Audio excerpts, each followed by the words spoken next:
We're going to begin looking at some of the specific malachas, some of the specific prohibitions, and what they mean on a more symbolic level. So today we're going to begin with the melacha, the only melacha that's mentioned explicitly as a prohibition in the Torah, and that is the melacha of fire, lighting a fire. In Parshas Vayakhel, at the end of Sefer Shmos, it says, Lo sivaru eish b'chol moshvosechem b'yom haShabbos. Don't kindle a fire in all of your dwelling places on the day of Shabbos. And that is it. That's it. When it comes to talking about specific malachas in other areas, like in the Ten Commandments, it says don't do melacha as a general rule, but this is the only time that it actually tells you what a melacha might be. Now, we did mention last week that there are some other areas in Tanakh that hint at what a melacha might be. For example, the Makoshesh Eitzim, the one who was gathering wood on Shabbos, was put to death, and so we know from that you can't gather things.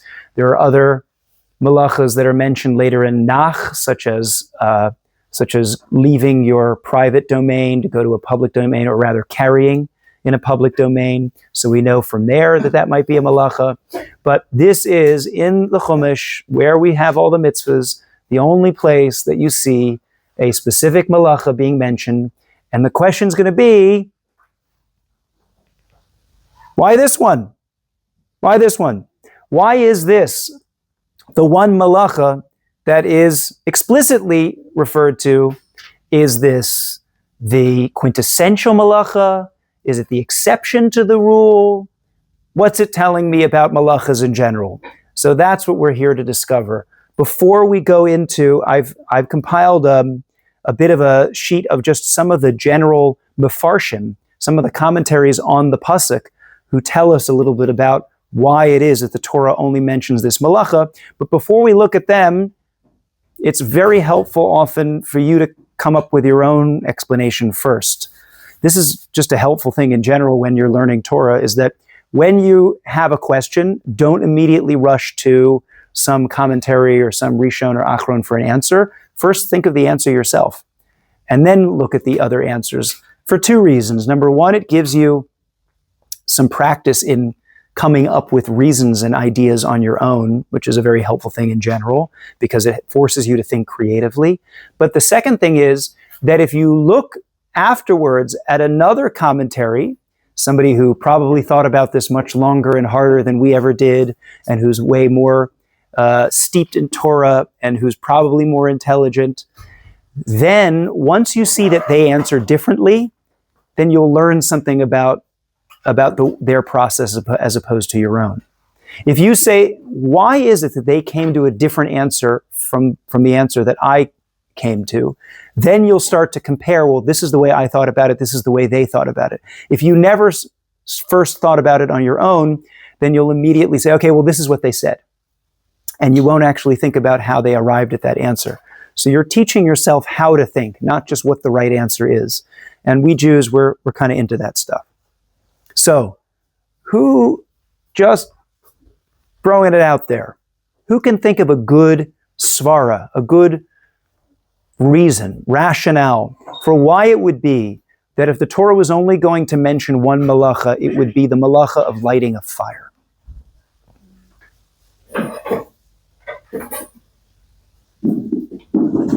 What do you say?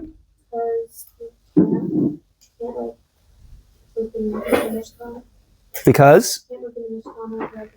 So we know that you cannot work in the Mishkan, and that the Mishkan was the archetype of Melacha, that whatever work was done to the Mishkan, that's the Melacha that you cannot do in Shabbos. So what does fire have to do with that? Maybe also lighting Shabbos. Okay, so there's something about lighting Shabbos. It is interesting, by the way, that we take in and take out Shabbos with fire. So it's almost like there's something that defines Melacha, what we do during the week, as opposed to what we don't do. We demarcate the last Melacha we do before Shabbos and the first Melacha we do after Shabbos is fire. But the question is why? Why is fire the Melacha? Yeah. Why is that the ultimate act of creation? ultimate act of creation. Because it's literally taking nothing and making something substantial that you can work with, you can cook with, make food, people. It's like a very physical thing. Ah, beautiful. Okay, so fire transforms things. It's a creative power. It's also very destructive power, right? But in a certain sense, it is responsible for making food, for making tools, for all kinds of things. Cool. Also, because it's like literally taking something, like nothing, and then making something out of it. It's like what Hashem did in the days of creation, like literally making something out of nothing. Beautiful, beautiful. So fire is a kind of the primordial creative act. Okay, awesome. What else? Yeah. You learn out all of the Melacha from fire. I don't know. You tell me. How so? Can you learn out plucking from the ground out of fire? Yeah? How so? Because you look at fire, then, you would ask yourself, why is fire not allowed on Shabbat? And you would look at, well, where do we get this from? And then you would, figure it out. And then, because it's from, what we used to do with the Hamdash. And you're like, well, what else do we use to put with the Hamdash? And then you can look at the other ones. And then you can. So the reasoning is fire is something we used for the Beis Hamikdash. What else was used in the Beis Hamikdash? Everything else. Okay. But why not start from another Melacha? Well, we also did tanning. We tanned the hides for the Beis Hamikdash, right? You took these skins, these animal skins, and you had to work them and you had to smooth them. And so you have all kinds of Melachas related to smoothing and dyeing and things like that, and say, well, that was a Melacha in the Beis Hamikdash, so let's look at the other Melachas. I'm not quite seeing where you're coming from, that fire you learn out to. How would I get fire, start with fire and then get to you can't collect things in the field. You can't gather. They seemingly don't have anything to do with each other. You can't spread. Yeah? What do you say? I think that a lot of things you do to make a fire are what are prohibited in the prohibition of fire itself. To make a fire, you need to collect sticks. You need to collect things that might feed the fire. Things you need to spread. Dyeing, using animal dyes, using dyes. I guess you have to cook the dye, maybe. Okay, so there's a lot of things involving fire. Maybe. Yeah. I see that the fire was given as a separate commandment. It says you should keep the Shabbat, and then talk about the Beis Hamikdash, and then it says you do not kill things Shabbat. Oh, so you're saying maybe it's an exception? I think that the Torah says don't do everything in the Beis Hamikdash. Yeah, fire was also in the Beis Hamikdash, and then it also explicitly says don't kindle fire. Okay. So you're saying that it's an addition to the Melachas. It might not have been included in the Melachas. You might not have thought that a fire is part of the Melachas. That's why it had to come and say it explicitly. No, I'm saying you would think lighting a menorah, that is lighting a flame, that is part of all the Beis Hamikdash stuff. But I think it's a more specific one. It's a more severe one, perhaps. Why? Why is it more severe? It's not more meaning. You're just as chayiv you're breaking Shabbos as much by lighting a fire as you are by picking off a fingernail. Same thing.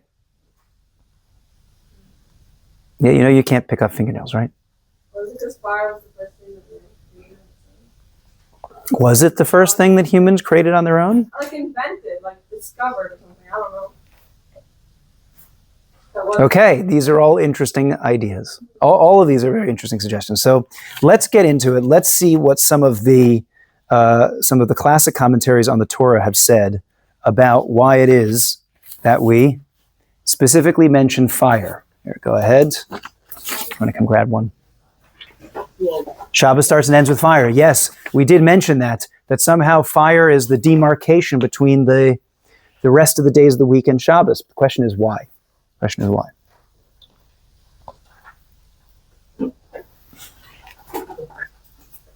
Okay, so let's pass these out. So in Shemos it says, Sheishis Yamim Te'aseh Melacha. For 6 days, Melacha will be done. U'biyom hashvi'i yihiyeh lechem kodesh, Shabbos Shabbashon la'Hashem. But on the 7th day, it will be holy for you, a a Shabbos of Shabbases to Hashem. Kol ha'oseh bo melacha yumas. Whoever does it will die. Whoever does melacha will die. Lo sivaru eish b'chol moshvo seichem b'yom haShabbos. Do not kindle a fire in all of your dwelling places on the day of Shabbos. So, why does the Torah use this? So one suggestion could be what I thought you were saying is that Shabbos might actually be something that needs to be mentioned more than other melachas. Maybe there's a reason why you would think that Shabbos would be acceptable. Can anyone think of a reason why?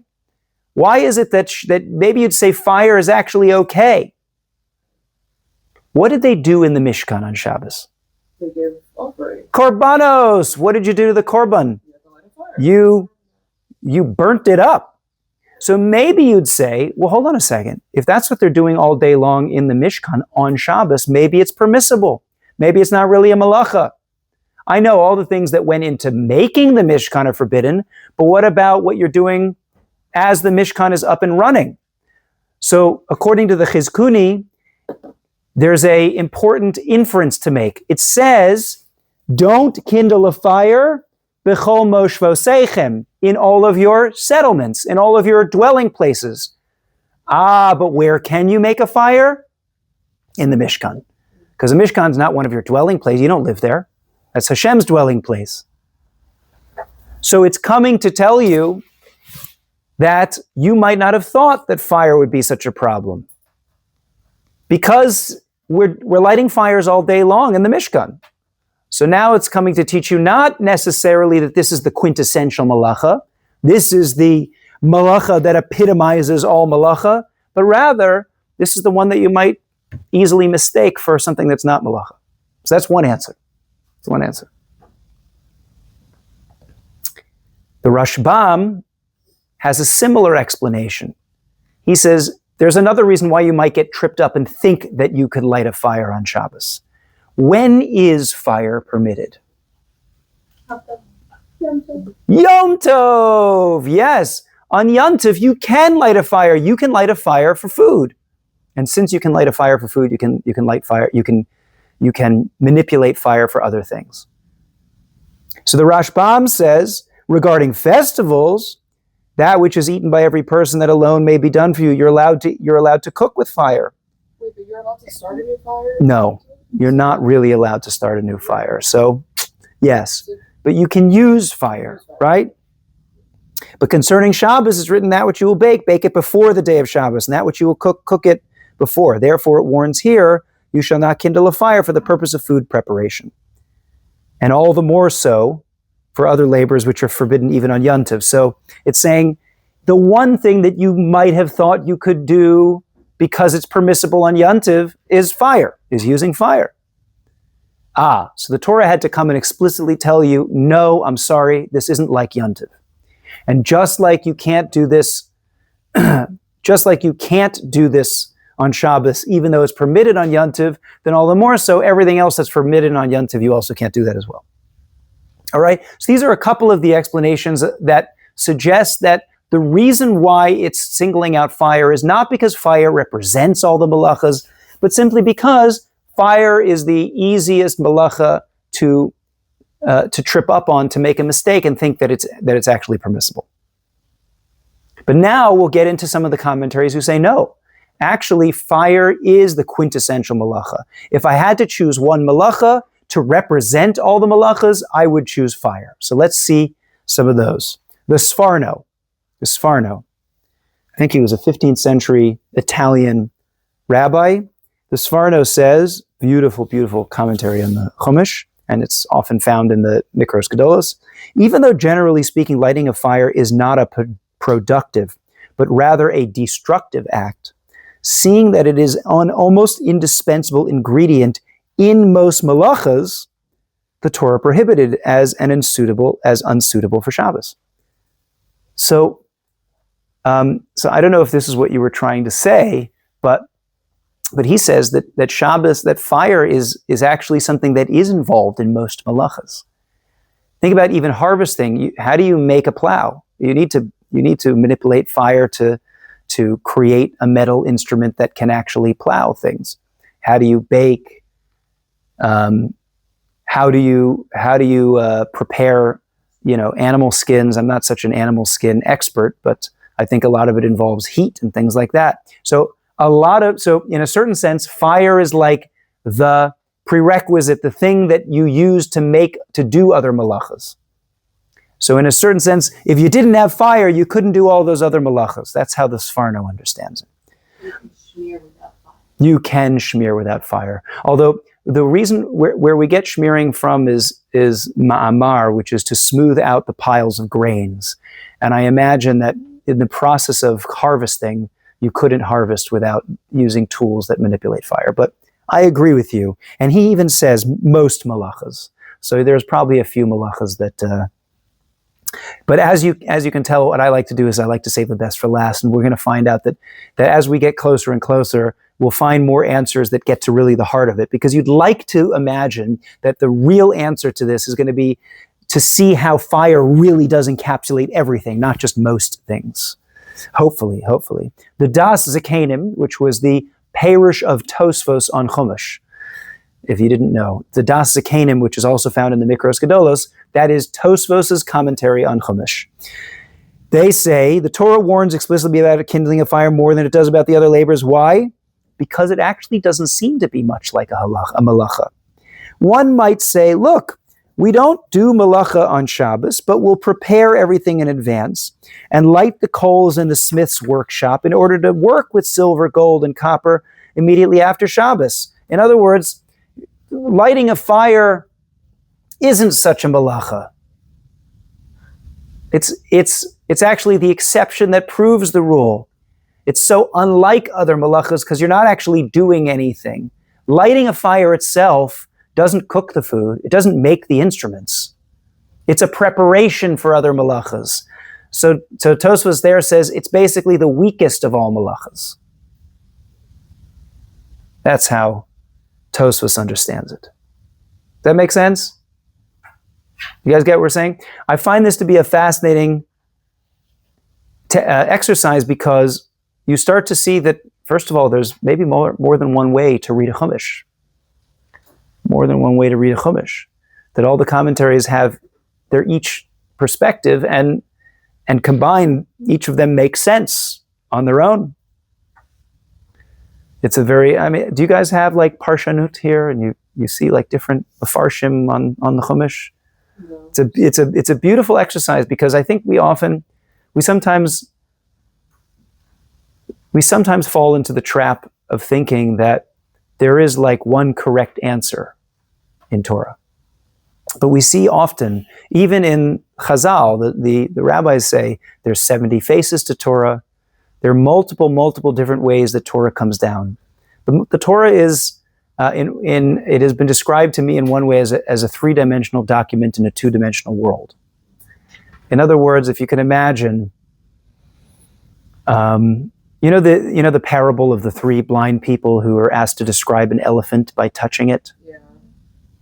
So, for one person who's touching the tusks, an elephant is a pointy, sharp, hard object, and another person who's touching the body says, it's like a very big wall, and the person who's touching the tail says, it's an elephant is a rope. So when we look at a document that is multifaceted, that has many different sides to it, but we're only looking at it from one angle, one perspective, so then we only get that one perspective. The beauty of Torah, and it's something actually that this is the beauty of oral Torah, is oral Torah is really a collection of all the different perspectives on this one document. What we're doing is we're collecting all the different facets so that we can put the whole picture of an elephant together. That's why it's so important to actually discuss and debate and argue and hear other people's points of view, because it's almost impossible for one person to have the entire picture on truth. So this is an exercise in seeing that, maybe all of these are true in some way. But now we get to the Shla. The Shla, the Shnei Luchos Habris, who I believe was a 16th or 17th century mystic. He wrote in a similar style, or at least wrote on similar topics to like the Maharal of Prague. So he was very into understanding the deeper meaning behind the Torah and the mitzvahs. And the Shlah says, and I think somebody here got this, go out and observe. In the physical realm, that is, among the four elements, you'll find that fire is on top, then air is in the middle, and water is below on the earth. So you had in kind of classical, you even find this in like Aristotelian writings, is that people in the ancient world thought that the world was made up of four primal elements. Have you heard this before? So the way that they understood it was you had fire, the realm of fire, and then the realm of air, and then the realm of water, and then the realm of earth. And this was in terms of like heaviness. So they understood that each of these, before they had like the periodic table of the elements, they thought these were the four elements. These four things made up the entire world. And so fire was the lightest. That's why it goes up. Air is underneath that because it was lighter than water, right? But not as light as fire. Water comes after that, and then earth is the heaviest. Now it's interesting that you do kind of see this expressed in the physical world, right? The earth's core is earth. On top of that is water. On top of that is air. And once you get to the ozone layer, the atmosphere, you do get burned up in the atmosphere if you're not careful. So there is something very hot up there.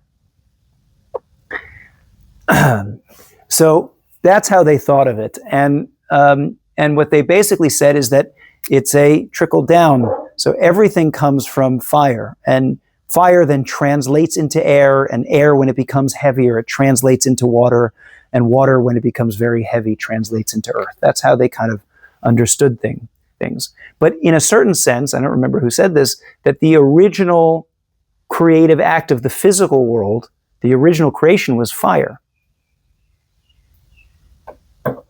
And then, of course, he says, thus the light of the elements, that is the element of fire, encompasses and includes all the elements. As I wrote earlier, the verse, let there be light, which was the first act of creation, includes all the utterances of creation and spans all the worlds, both spiritual and physical. It follows that all the creative labor of the 6 days of creation in this physical world is included within fire. So the first thing that God creates is light. Well, what's that? Light basically comes from fire. So as a result of that, he says, all Melacha, when God was creating the world, the first thing he created was fire. That was the first thing he created. And therefore, the Torah says, you shall not kindle fire in all your dwelling places on the Sabbath day. And it is as if it is saying, do not perform labor, any labor in all of your dwellings. For the creation of the light of fire encompasses all the acts of labor that Hashem created during the 6 days of creation. So the Shlah, taking it to a deeper level, says that, by the way, echoing what some of the earlier commentary says, that fire is the preparation for everything else. Fire is involved in everything else. Everything that humans do in their labor on this earth originally comes from fire. You know, if you think about it, like in the Greek mythology, the one mistake that the gods made was that they gave fire to human beings. Like that's a divine power. Now, in our telling of the story, I believe, if I recall, there's a medrash that says that God gave fire to Adam on Motzi Shabbos. That Adam was about to be exiled from the Garden of Eden, and he's like, well, what are we going to do out here? And God says, don't worry, this is going to help you out. And he gives human beings fire, this divine gift. That's the thing that is our imprint on the world. And if you go back originally to what we were speaking about Melacha, the word Melacha, as being an intentional act that's carried out into the physical world, that's our imprint on the world. That's how we change the world from something natural to something unnatural, to something human-made. So the original act of that is fire. Animals don't use fire, at least on purpose. We transform our food into fire. We make tools using fire. Everything, we make light using fire. We are able to impose our will on nature. Oh, it's dark out? Well, I'll just make it light.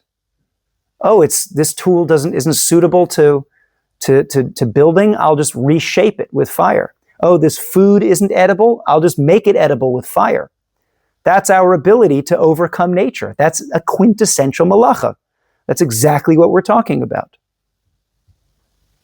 So if God wanted to say, let me tell you what is the greatest paradigm, the greatest example of Melacha, of you carrying out your will on the natural world, don't light a fire. And from there you can figure out everything else. Anytime you're imposing your will on the natural world, I don't want you to do that on Shabbos. For all the reasons that we've discussed for the last several months. Because you are not defined by your ability to manipulate the physical world. You're not only defined by that. There's something that shines through when you refrain from physicality, that you are on your own. Okay.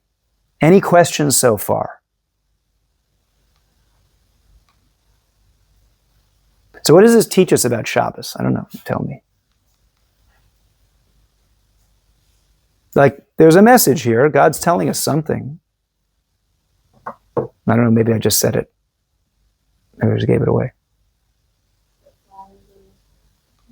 Yeah, well, fire is a good thing. Yeah. Fire kind of encompasses like all the work we do during the week. Like it's kind of similar to like turning on a light and like the things that we do that involve work in the week, kind of, if that makes sense. Right. So like when you're teaching Shabbat, you're separating yourself from that, and you're not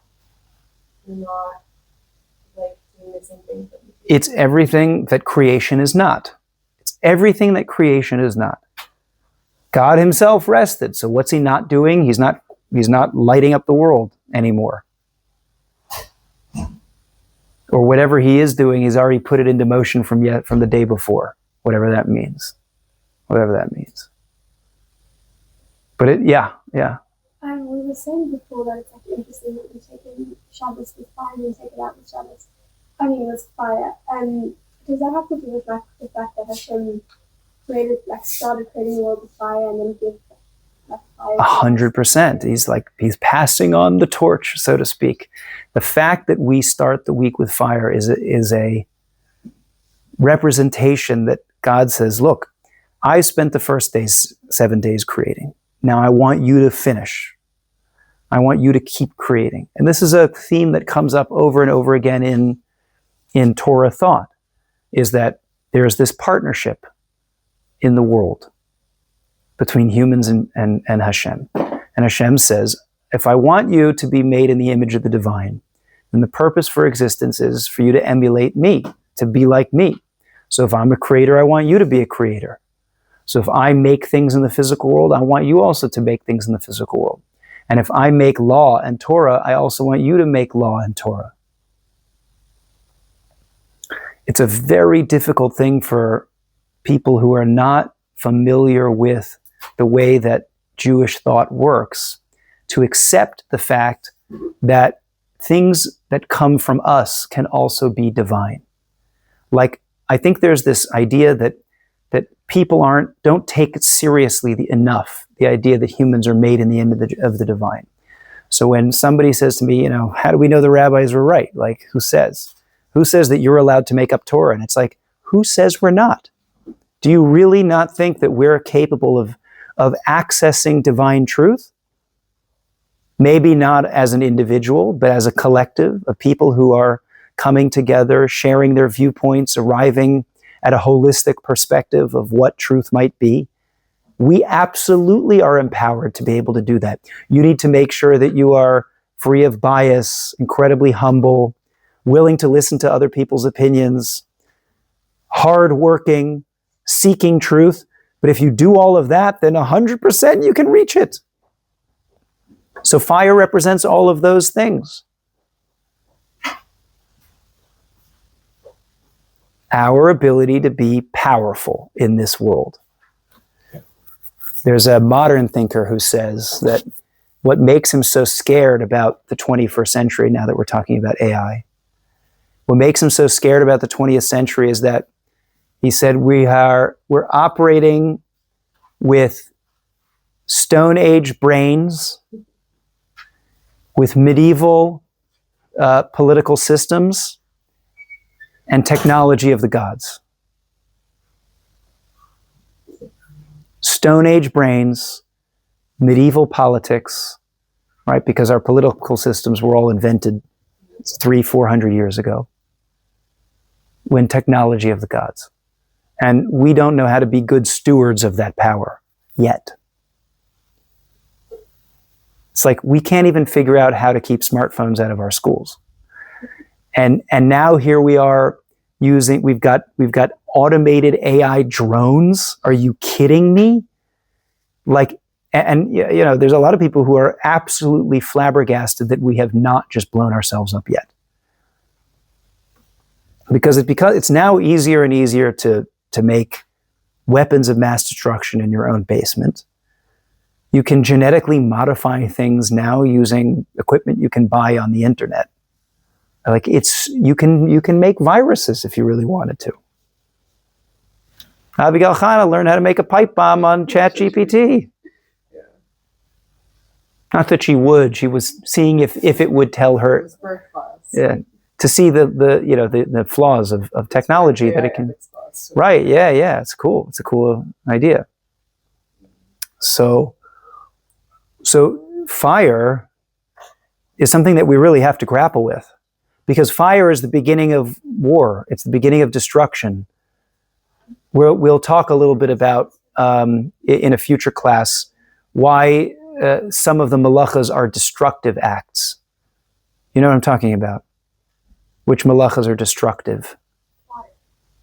Aside from fire. Like plowing the ground. Plowing is you're planting. Well, Kind of, okay, there's a kind of a destructive act. But there's tearing would be one example. Or crushing or destroying a building, right? Just like building is a melacha, so too is tearing down, erasing as opposed to writing, right? There are certain melachas that are destructive in nature, and we'll talk about why those are considered melachas. But fire is all that capacity, all the tools that we've made that have allowed us to conquer nature. Industrialization is the manipulation of fire. The beginning of all automation was with coal and steam. It's all fire. What's so interesting is the amount of electricity and energy that we use, the amount of energy that we use, all humans combined, is something like the equivalent of 500 billion slaves. Think about that. Like, we couldn't do a fraction of what we do as human beings.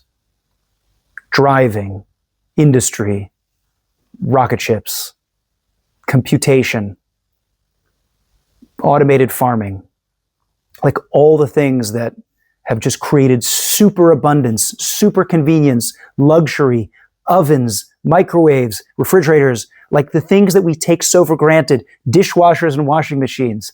Do you know how long it took to just be like a homemaker, like 100 years ago? You washed your clothes by hand, you went and gathered the wood, and you put a pot on the fire, and it took you 4 hours to make dinner. Like, you didn't do anything fast. Nothing was fast. All of that is a result of fire. Energy. We've learned how to harness energy. Yeah. I think the significance of the word ish comes from ish. Yes, absolutely. That's right. And that's because oftentimes Aish represents the actualization of energy, of potential energy. So a nice Lag BaOmer idea is, why do we light fires on Lag BaOmer? A lot of different ideas. So one of my favorite ideas is because Rabbi Shimon Bar Yochai looked at something that seemed very simplistic, and he was able to reveal the hidden awesomeness behind everything, right? Kabbalah, at its core, at its essence, is revealing the panemius, the inner spark of the Torah. You're like, oh, well, this seems like an innocuous mitzvah or a pasuk. And he's like, no, no, no. Don't you realize that's revealing the secrets of the universe? So the same thing is true. Like, you take this dead log that seems like it's worthless, and then all of a sudden you turn it into fire. And now you're like, I didn't know that was inside of the wood. So you're revealing the energy that's inside of something you would not have known is there. Cool idea for Lag BaOmer. So if we think of ourselves as fire-making beings, and that's a great indication of our potential for divine creation, then the single most important thing we want to stop doing on Shabbos is manipulating fire. Because fire is a creative act. It's a physically creative act. And Shabbos is the day where we're no longer imposing our will on the physical world.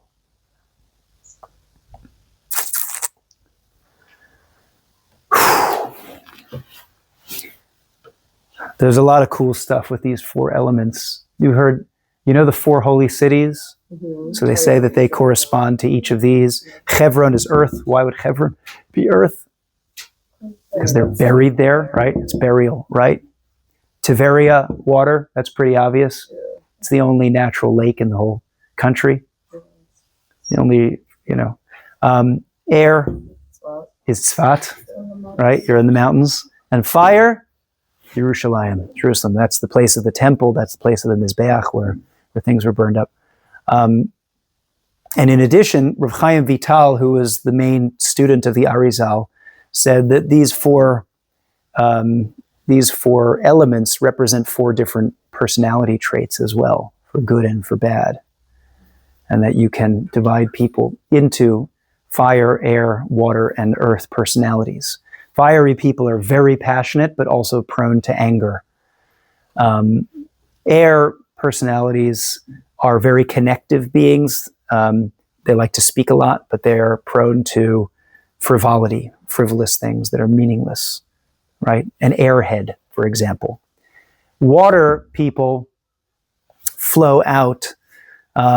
They're also very flexible. They're very flexible people, but they are prone to temptation, as water doesn't hold any form, so they're very able to be influenced from the outside. And earth people are very reliable and strong, sturdy types, but they're also prone to depression and laziness because they're very heavy. So I'm sure you guys can all figure out which one of these you fit into, at least in some level. Yeah, there's a lot of deep stuff out there, If you ask Ayla, she'll type you. Yeah, what's that, Enneagrams or something? Well, there's Enneagram, but she specifically does the elements. Oh, she does the elements. If you Oh, ask her, she'll type you. okay, fantastic. Yeah, there's a lot of other things that correspond to these 4 elements, but that's good for now. Any thoughts, questions, comments, political speeches? I hate fire. No. Okay. Great. Well, we'll wrap it up then.